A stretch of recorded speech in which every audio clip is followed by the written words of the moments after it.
Once you're here with me, let me know in the comments. Hello, Divine Feminine Self-Love Village. Welcome back. Welcome, Instagram. I am in my new house. So this is the first day I've set up here. And for those of you who don't know, my husband and I just leased a historic home in downtown Lexington where I went to college. It's like right across the street. So there's a lot of full circle, there's a lot of shadow work coming up. We relocated to Kentucky from New Mexico last month. And we've been living with my parents for 3 weeks, talk about shadow work. And now we are in our place. And you know how it goes, just slowly getting set up. I literally flew here from Texas yesterday. So I was in Texas in the middle of the move, which is how it tends to go, right? My sister was due to give birth, and I had the honor and privilege of being her doula. So we welcomed a baby girl, Macy Wade, to the family early Saturday morning, just as the sun was rising. She was born at 5:09 a.m. Central Time, and witnessing her birth was beautiful, humbling, life-changing, as it always is. And I've just got all the love vibes right now. I'm just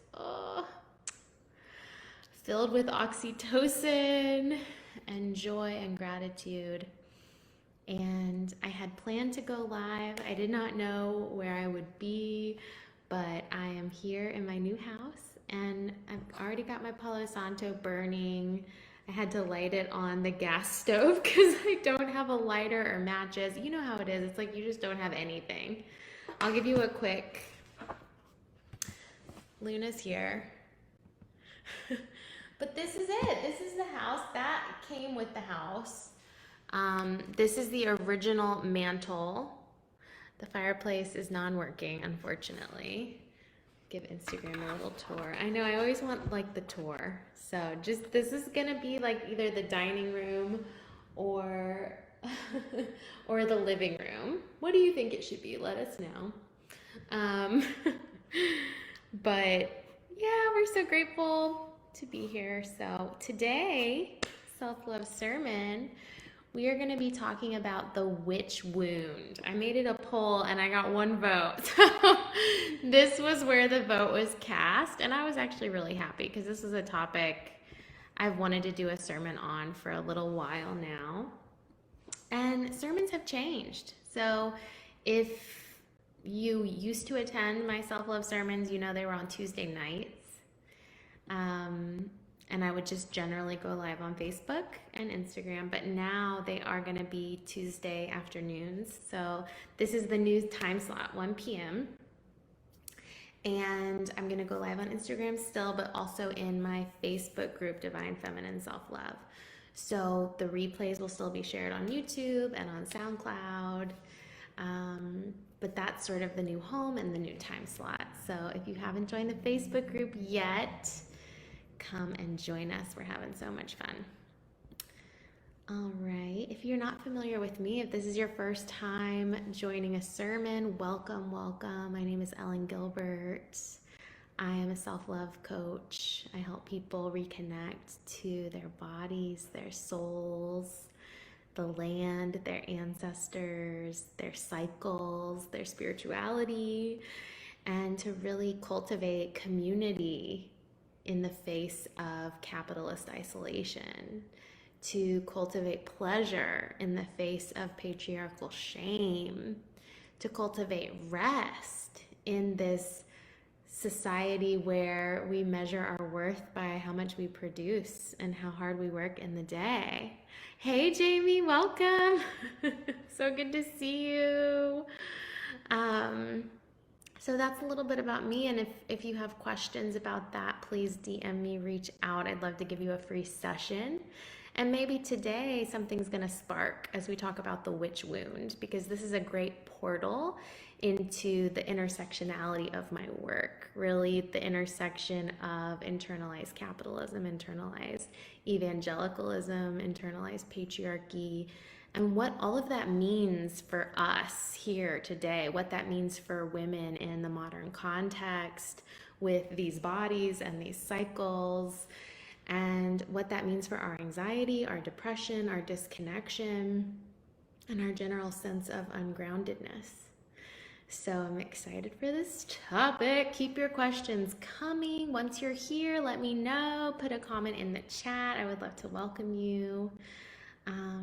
Yeah, as always, if you get something out of today's sermon, feel free to head to ellengilbert.com/donate. I'm so grateful for the people that support my work in this way. Sermons are back as a weekly offering, so become one of our regular community members. And I hope you'll sign up for my free webinar next week. You know, I like to do a free webinar like once every quarter. And next Wednesday, so a week from tomorrow, July 14th at 2 p.m. Eastern, I am doing How to Have a Better Bleed. And this is part of my menstruality kind of offerings and series that I've been doing lately. We're going to be talking about periods, and it's a webinar. So you're going to be there with me for an hour, and I'm going to be training on how can you fall in love with your period, even if you have a painful one, even if you have a really difficult relationship to your cycle. How can we love it a little bit more? How can we eat better for our period? How can we honor this bleeding time, which is really the inner winter, the divine feminine darkness, you know, when we enter our period cave and the goddess gives us so many visions and inspiration. How can we use this time to rest and regenerate in order to then go into our next cycle with more power and more love and more joy? So that is ellengilbert.com/better-bleed. And I really hope to see you there. Okay, and the last thing I'll plug is Free to Flow, which y'all have probably heard me talk about a lot. This is my day-long yoga and menstruality retreat I'm offering with Jamie. And you can find all that at my website as well. There's a pop-up when you get there, and I hope you'll sign up. It's coming up really soon.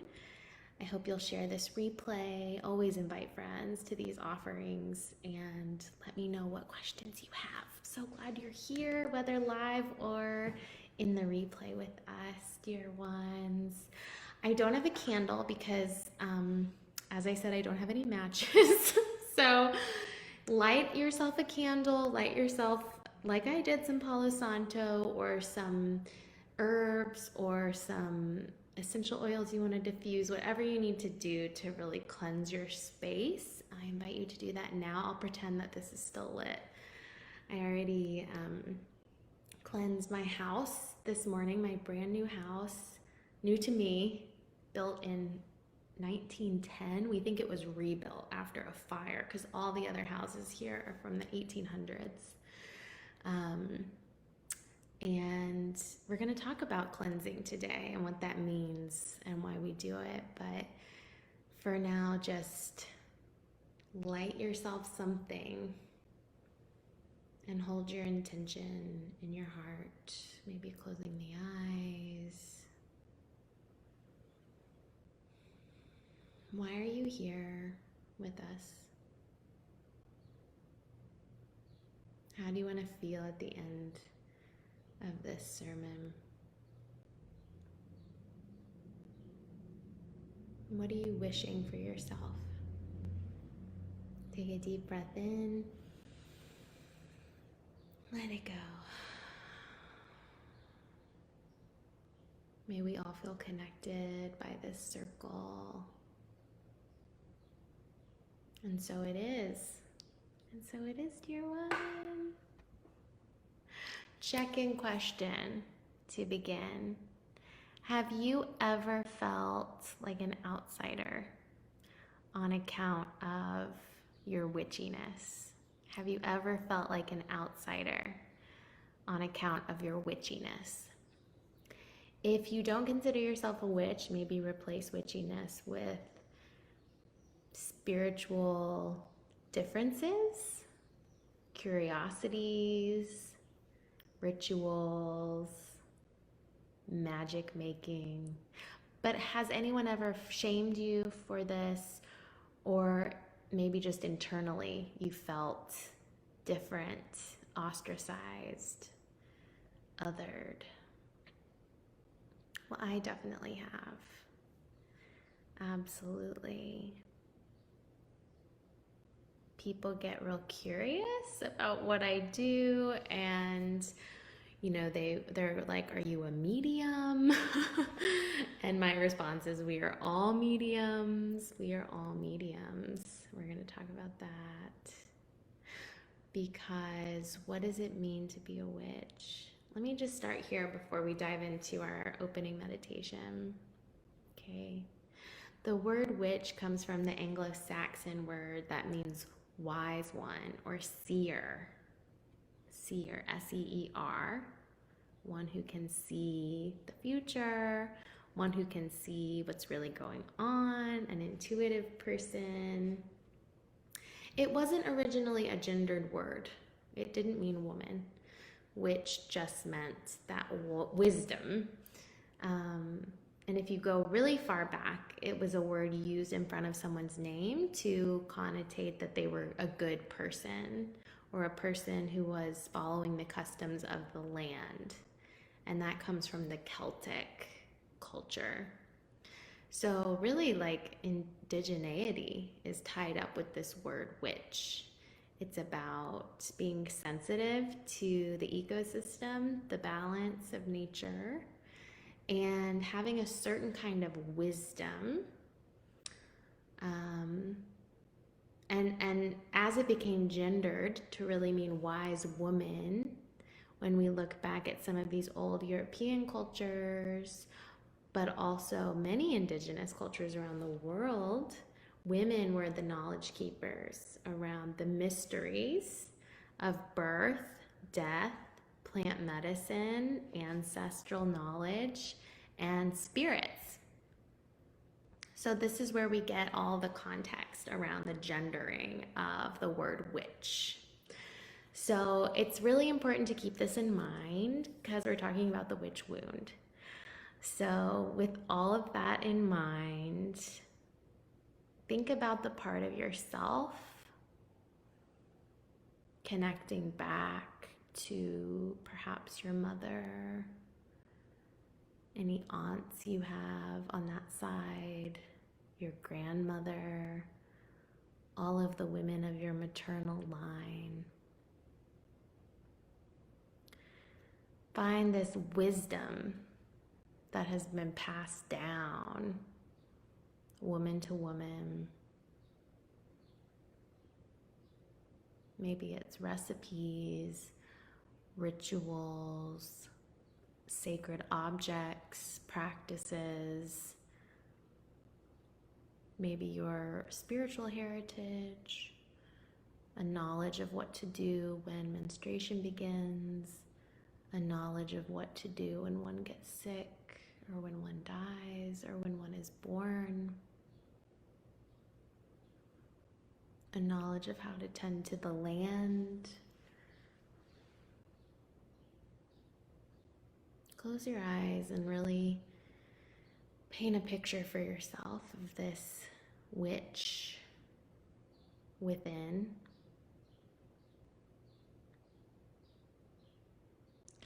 And even if there's a sense that that is missing, that's still information. So let's contact that longing as well. Remember, it's the breadcrumb trail.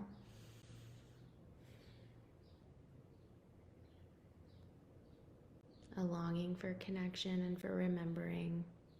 the old ways.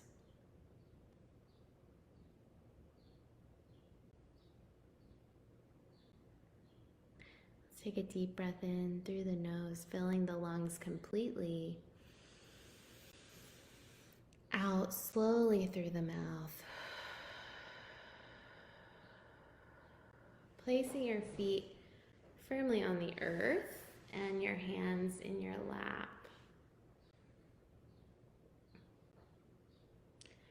I invite you to imagine the roots of a tree growing out from the bottom of your seat and from your feet, from each of your 10 toes, the arch of your foot, the heel, growing down through the floor, twisting, spiraling, protruding into the earth. All of the layers of sediment, plant matter, rock, sand. What temperature is the earth?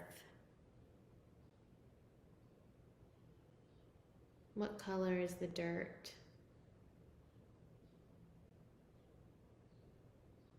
Plunging your roots deeper and deeper into the core of Mama Earth.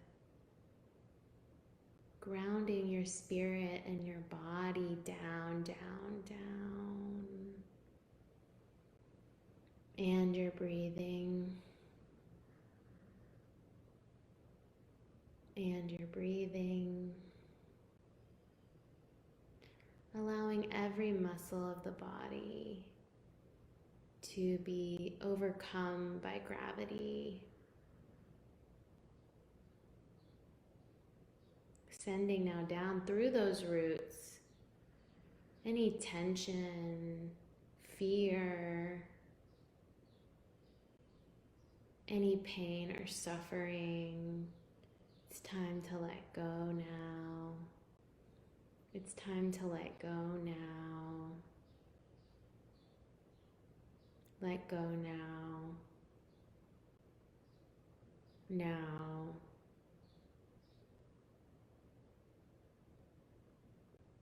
Take one final deep breath in. And sigh it out. When you're ready, open the eyes. Give yourself some love. Give yourself a rub and a hug, a pat or a tap, whatever you need to be here now. Welcome back, beautiful ones. Were you able to contact your inner witch? Were you able to ground yourself? I feel very grounded today. It's raining. I can smell the earth. And even though I'm in a new house, and you never know how you're going to feel or what the energy is going to be like in a new house, I can't explain it, but I feel like I'm home. So I'm really grateful for that. Really grateful. So thank you, Jamie. That was so lovely, grounding. Beautiful, beautiful one. I'm so grateful. You're so worthy. So let's talk about the burning times. Let's start there. This is where the witch wound comes. We've already covered what a witch is, right? The burning times, you've probably heard of the Salem witch trials, of women being burned at the stake. So this was about mid-15th century to early 18th century. This was going down throughout Europe, but other parts of the world as well, where mostly women, but also some men, were being accused of heresy, crimes against the church, and also witchcraft. There was like a widespread pandemic panic around certain kinds of knowledge, certain kinds of practices and beliefs that were being lumped together and called witchcraft, and sometimes it was just an accusation with absolutely no evidence. And the numbers are lost. The numbers were inflated. We do know that by the conquerors. But historians say it's somewhere between 100,000 to millions and millions of people were tortured and murdered.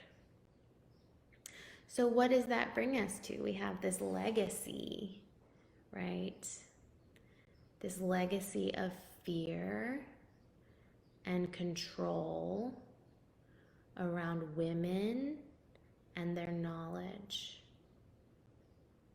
right? We have a legacy of the punishment of deviating from the church, the Roman Catholic Church, which in many ways now has become evolved and pushed forward into many iterations of evangelicalism. The punishment of deviating from this was death. So this is really patriarchy and evangelicalism, colonialism working together to control and maintain status quo through fear and violence. And it also led to what I call the sisterhood wound, which is when women would turn each other in to save themselves. So if you were being accused of witchcraft, but you had something on the woman next door, the woman down the road, you might be able to save yourself.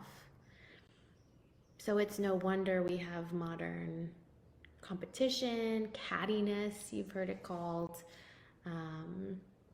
and issues around belonging in circles of women, to women friends. Yeah. So all of this kind of culminates in the witch wound. So this was also a tool of colonialism, right? You can look at the Inquisition. Anytime indigeneity is wiped out and replaced with usually like a white, Christian, male-dominated culture, colonialism's first kind of tool in the toolbox is to use religion. So often sacred sites are demolished and churches or other religious sites are constructed directly on top of the indigenous sacred site. So what is, and this is all sort of a metaphor too, right? Because if for these witches, these wise women, the sacred site was the earth herself and women's bodies, then what is transplanted over that? It's the male body. It's the God in the sky versus the gods of the earth. And this is how patriarchy, evangelicalism, colonialism all work together, right? To really oppress women. And it's as simple as this. If God is in a male form, then John was calling me. I'm like, decline. If God is in a male form, then where do we go to find the God in women? Where do we go to find the goodness in women? Stop calling me. Sorry, I'm gonna just mute this. Okay. You know, and so that's kind of the situation that we're in. God means good. So if the whole concept of good is male, then how can we find the goodness in female? How can we find the goodness in ourselves, in the women's bodies, in women's knowledge, and in the earth herself? God means good, and if it's a male God supplanting many female goddesses, then this is the dynamic. This is the struggle. This is the modern search for goodness and worthiness within ourselves as women. But we are all wounded by capitalism, by patriarchy, by these systems, no matter the gender. You know, our connection with natural world has been severed, right? That's very clear in the current climate crisis, in the Anthropocene, the era we are living in, climate collapse. This is all connected. We are all wounded. We are all suffering from this. But the witch wound is something very specific here that we're talking about. We're talking about when women are afraid to attempt to heal that severed connection, or to remember their magical wild side. Yeah, because of the fear of violence from the patriarchy. And in this case, like a religious, patriarchal, evangelical machine. So it's sort of this choice that we have. And I've said this before, and I'll say it again. Our deepest human fear is that we will not belong. That is like the fucking pinnacle. It's like even stronger than fear of death. It's the fear of separation. It's the fear of unbelonging. So what choice do we have? It's like, do you want to belong to this society that is fucking enshrined in isolation, in consumerism, in living in this amnesia of like numbness and escape and disconnection? Do you want to belong to that? Or do you want to fucking belong to yourself? Which means having the courage to remember and reconnect to those things that have been made other by this evangelical machine. Things like women's bodies, things like birth and death, the cycle of life, things like the earth. You know, we have a fucking choice. So which do you choose? And it's scary, y'all. It's like, fuck, I don't want to be called, crazy. I don't want to be called woo-woo, that woo-woo crazy witch. Like, that can be so traumatizing for a lot of my clients and the women in my circles. It's like so terrifying to have all of those fears projected upon you because you lit some Palo Santo, or you bought a deck of tarot cards, or you're, starting to get curious about spirituality that is the non-dominant religion. I get it. It brings up all that shit from like middle school and high school, right? All that like wounded child and like the ego part that wants to belong and wants to be safe. I know. And yet, what are we trading when we trade our connection, when we trade our sensitivity to the natural world? Our sensitivity to the present moment. What are we fucking trading? Sorry, I'm dropping so many F-bombs. I am like right on that cusp of bleeding, so you know what's happening in my body.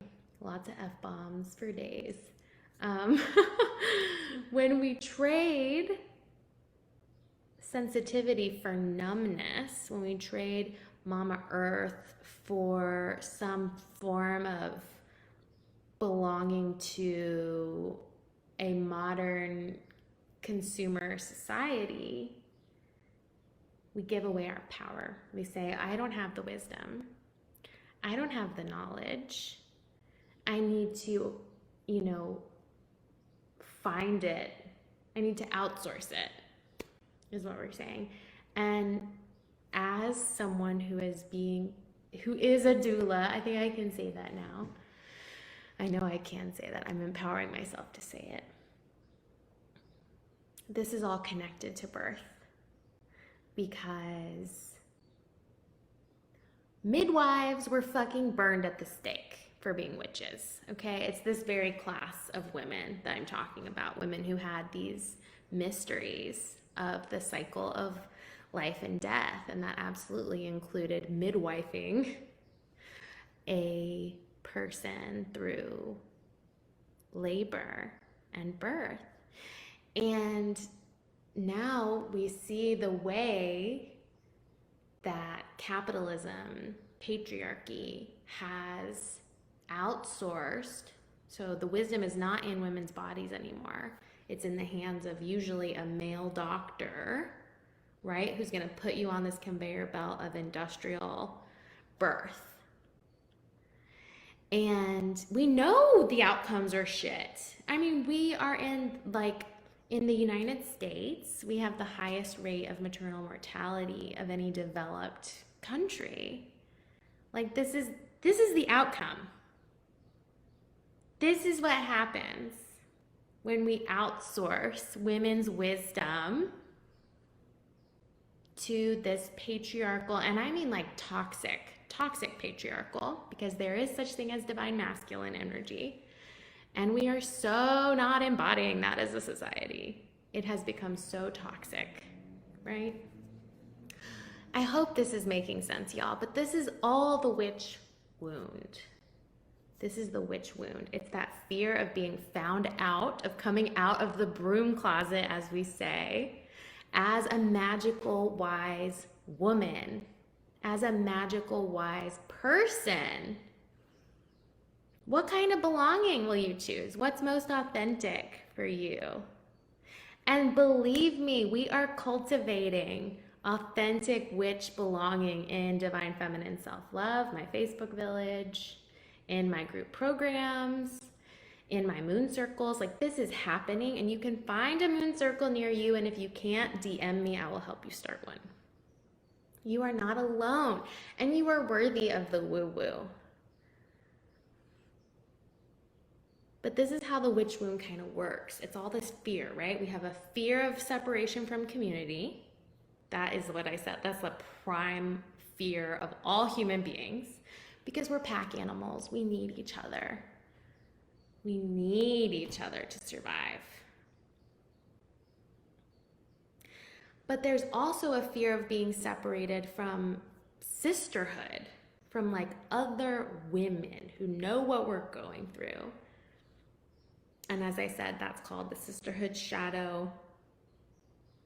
And it also is a capitalist competition piece, because if women had no ability to own property, if women had no resources, then the only resource available to them was a good marriage. So men became the resources, and competition of resources was translated into competition among women. And our looks, our attractiveness, certain key female gendered skills, like taking care of the house, became the way that we competed and outcompeted each other for the male resources, right? So this is it's all part and parcel of the witch wound. How do we heal? How do we heal from this part of the witch wound? Finding authentic community where we are rooted. Being our authentic selves so that others can find us, that is crucial. It's like when my clients tell me, like, I don't know why I'm single. I'm doing all the things that I've been taught to do. And I'm like, you're not being yourself.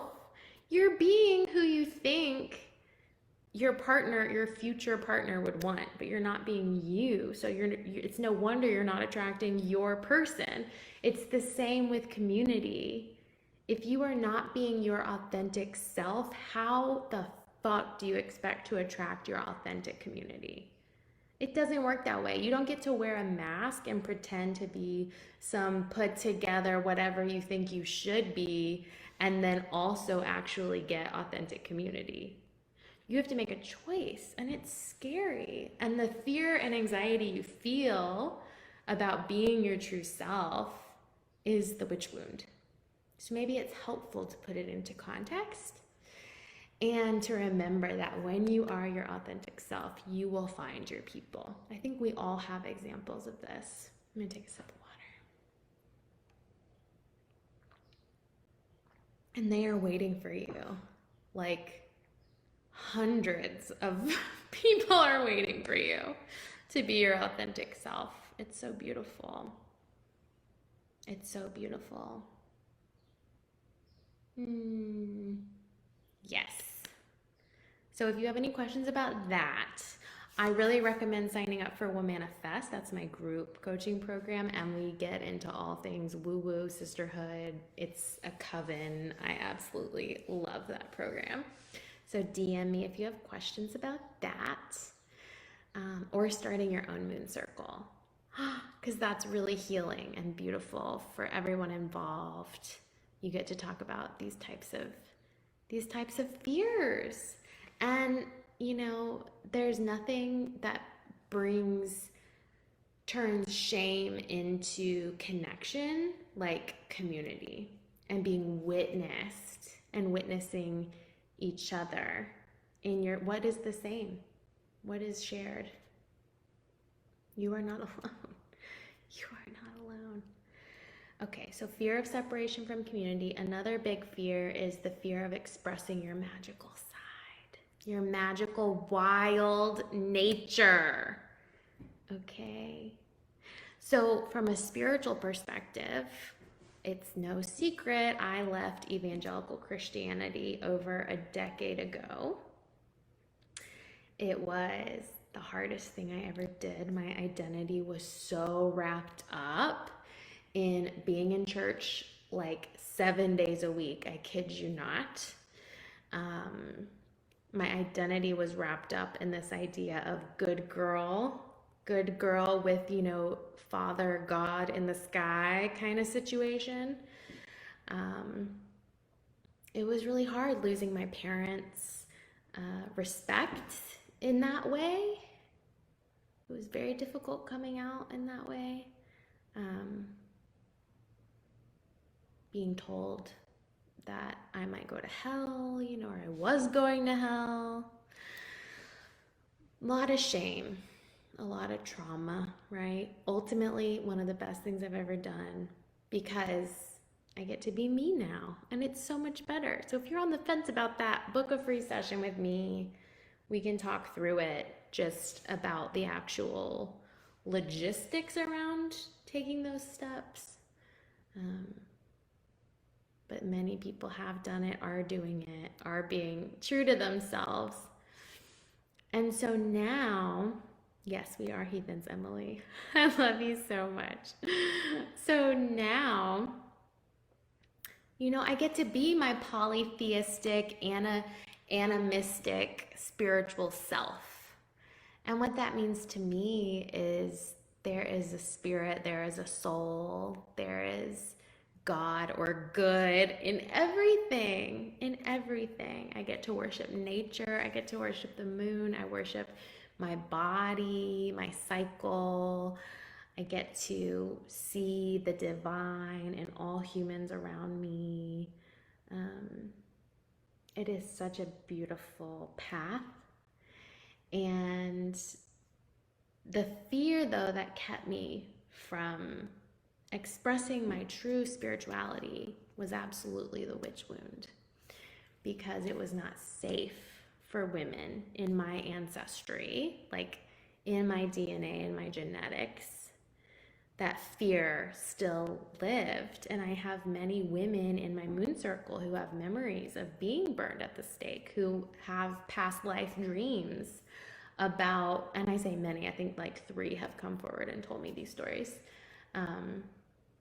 which is pretty cool, you know? And whether you take it literally or not, there is something culturally happening and being passed down, which was intentional, which was it is not safe to upset the status quo. It is not safe to raise women to the level of the divine, right? It is not safe to be empowered with the knowledge and the wisdom of the natural world. You know, we must dominate it. We must outsource our wisdom. We must give away our power. These were the messages that the witch wound regenerates across generations. And so to really release that in leaving evangelicalism was a big break that needed to kind of happen, because I felt like I was living a lie before that. And I was limiting myself from the fullness of what was available to me spiritually, when I was a monotheistic, when I was told there was one God, male pronouns. Very limiting for me personally. And so now to have many options, many choices, to see the God or the good in everything, it just sits better with my spirit. And you see, there was nothing to be afraid of. Yes, some people actually, it is not safe. Let's be very clear.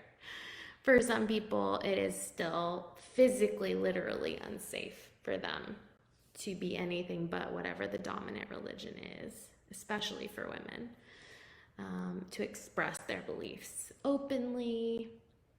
And that is really a tragedy. But for those of us who do have that safety, I think we help heal something in the greater collective when we are true to ourselves again. So, but the magical wild side isn't just about your spirituality. It's also about reconnecting to nature, as I've said many times. When I think of my witchhood and my witchiness, I am thinking of plant medicines that I'm working with. I'm thinking of earthing, which I do every day, walking barefoot, applying natural elements. So barefoot on the grass, barefoot on the dirt, barefoot on the stone that's in the dirt. This is like a huge piece of my personal grounding practice and reconnection to Mama Earth and to nature. Also, what I put in my body, what I eat, what plant medicines I work with, and what the intentions I bring to those ceremonies. It's the relationship I have to the moon. It's the relationship I have to cooking. It's that ancestral knowing of what the weather is and how it's shifting and how my body can sense the shift very subtly. It's different for all of us. It's looking at the ways in my family that people are afraid of nature, like afraid of plants that could harm them, animals that could harm them, weather that can harm them. And it's healing that anxiety within myself and laying upon the earth in a rainstorm and saying, it is safe to be outside. Nature is safe. It is good. I am okay. I belong to the earth. I am here. I am a human upon the earth. I am an earthling. All of these mantras and these words, repeating. That's how I tend to my connection. And I make offerings to the land. When I grow plants, I give the first harvest back to the earth. I always ask before I pick flowers. It's restoring that animism in everything. Like, even today I walked outside and when I came in, I had a flower stuck in my hair from a bush that I was under. And I saw the flower, and instead of being like, oh, flower in my hair, and throwing it away, I said, thank flower? You chose me. Sorry, there's some sirens. You chose me. That feels like a blessing. Finding that reanimation of the natural world, but of all things. And coming into relationship. It's all about relationship. My witchiness is coming into relationship with all things and being very intentional about how we relate. Am I open and sensitive enough to hear the ways that they're trying to relate to me? So that goes for the natural world. It also goes for my body.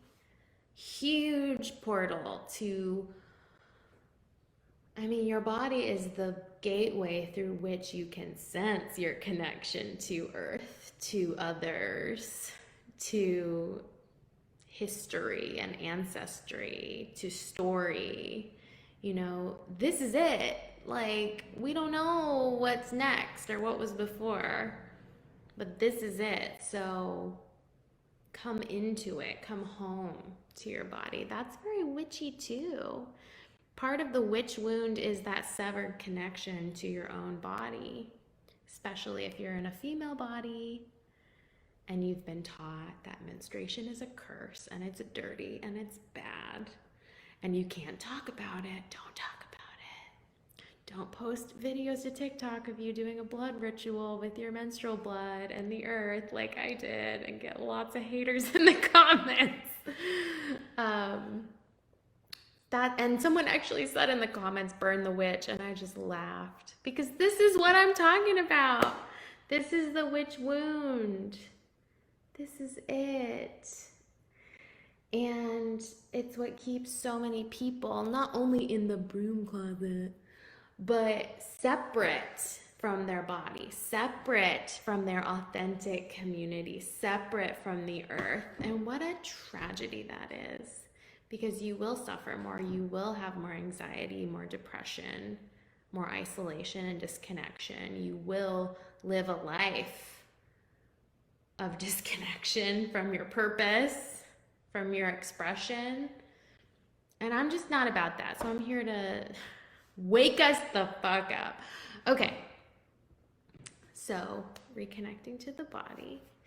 Reconnecting to birth, as I've already talked about. I am a doula, but also reconnecting to death. How you relate to death says a lot about your witch wound. Because the witches were also the death doulas. They were the ones who understood how to prepare the body after someone had died. They were the ones who understood how to help the grieving family and community. They were the ones who passed that wisdom down so that people didn't feel overwhelmed, isolated, helpless when a loved one died. So wanting to look at death and not hide it away into the shadows, not wanting to push the elderly into homes out of sight, out of mind, this goes a long way in healing the witch wound. And your curiosity can be a beautiful tool to help you. Death does not have to be traumatic, you guys. Isn't that such a liberating thought? Death can just be a natural part of the process of life.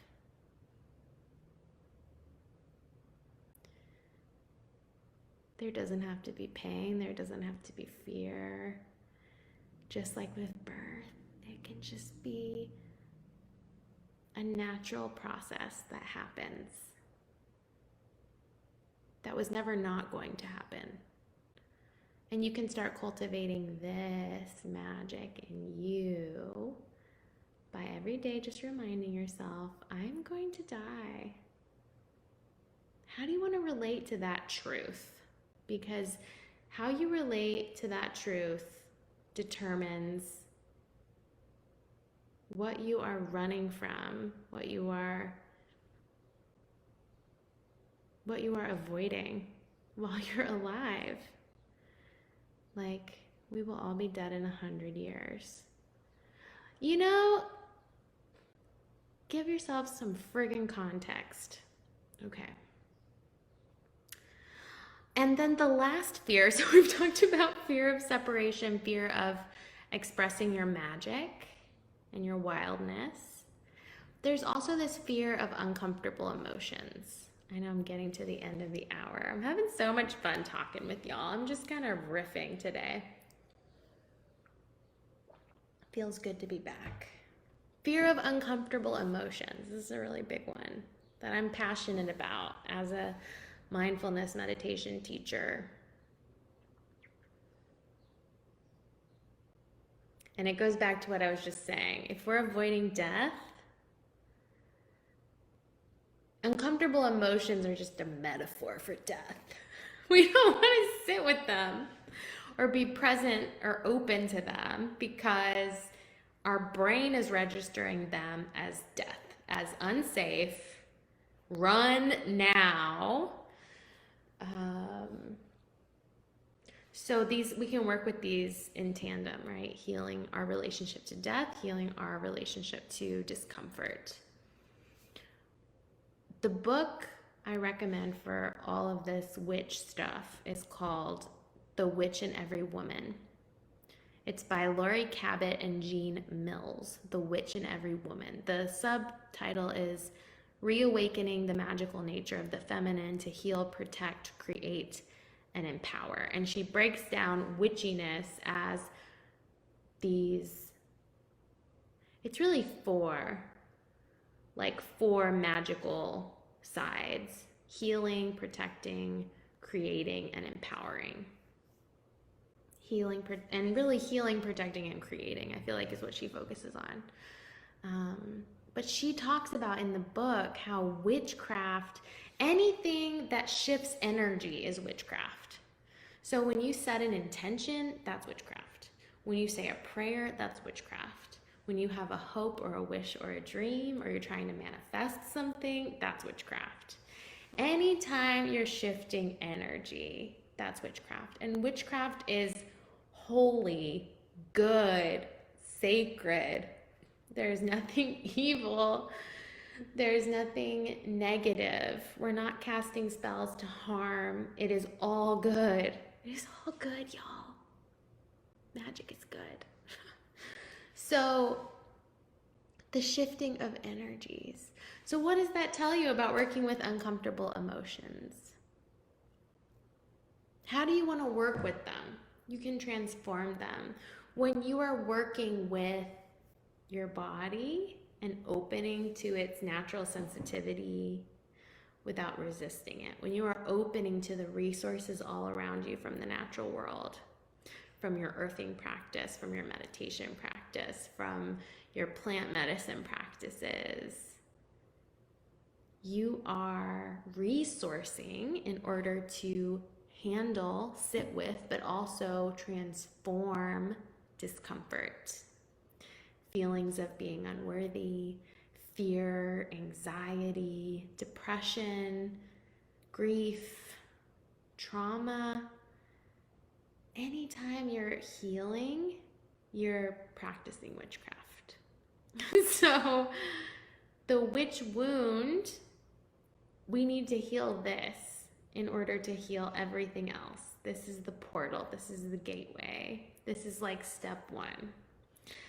Because otherwise we are stuck. We are stuck in the burning times. We are stuck in fear. We are stuck living someone else's life, being inauthentic, being isolated, trying to belong to a culture whose only form of belonging is isolation. So healing the witch wound is step one, y'all. And it's how we transform all other uncomfortable emotions. If you can transform your suffering, if you can transform your fear, you won't transmute it to others. You break the cycle. You heal your ancestral line. You heal your DNA. It's amazing. And You are worthy. You got this. If you have any more questions or you want to run through this with me in a session and we've never worked together, you get a free 30-minute session just to unpack this. I mean, today's sermon, Healing the Witch Wound, it's really to give you a mindset shift. We didn't go through so many practical tools, which I know people love, like give me the tools, give me the steps. It's really a lifelong journey. This is slow work. Rushing is violence. But shift your mindset to understand and have compassion for yourself, for all of us in this overculture. And it's not to say like, oh, let's blame all men or let's blame Christians or let's blame. It's not about that. It's really not. It's about understanding our own historical cultural context so that we know the reason we've inherited a lot of these fears, a lot of these wounds, we had nothing to do with, right? We were born into this system.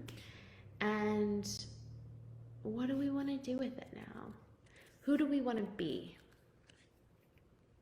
Who do we really want to belong to? Ourselves or this overculture that creates so much harm? Whichever you choose, you will find people, like attracts like. So which kind of people do you want to attract? And that fear that someone's going to see you with your tarot deck or your crystal and say you're not logical, you're not, smart or analytical or a critical thinker. Trust me, I really get that. Or like you're not going to be professional. It's a holding of both things to be true at the same time, which again, our culture is not so good with. But you have to make the shift for yourself that you can both be a logical, analytical, intelligent woman and a witch who practices magic and shifts energies and works with her emotions and heals. Because you can have the best of both worlds. Abundance, not scarcity. This is what we're going for. Think of it as play. This is all play. It's an opportunity for ego death. You are free. It is safe. We are reconnecting. And we are re-remembering. Some simple witchcraft for you to do today. Find ancestral recipes to make. Cleanse your space with smoke, with oils, with candles, with sound. Make up a song for your home. Bless your home, bless your space, bless your body, bless your items that have meaning to you. Bless your pets, your family members, your friends. Anything you can do to reconnect to earth, to body, aka to goddess. Goddess is really just a metaphor for earth and body. You're practicing witchcraft and you're coming home. You're coming home to your wise, wild, magical self. So beautiful ones. I'd love to hear from you what your big takeaways are from today. I want to remind you, if you feel like you got something from today's sermon, to go to ellengilbert.com/donate. Anything, $2, $3. I mean, I love it. It all goes back into my business so I can keep spreading these messages and these stories. Sign up for your free session if we haven't worked together. DM me if you have questions about that. And I really hope to see you in my email list so that I can tell you more about next week's webinar, How to Have a Better Bleed. You can go to ellengilbert.com, get all the deets on all the offerings I have coming up. I have landed, I have transitioned in my relocation to Kentucky, so a lot of offerings are starting to ramp up again. Sending you all so much love wherever you are, from my witchy heart to yours. Blessings. You are sacred. You belong. Thank you for being here. So much love.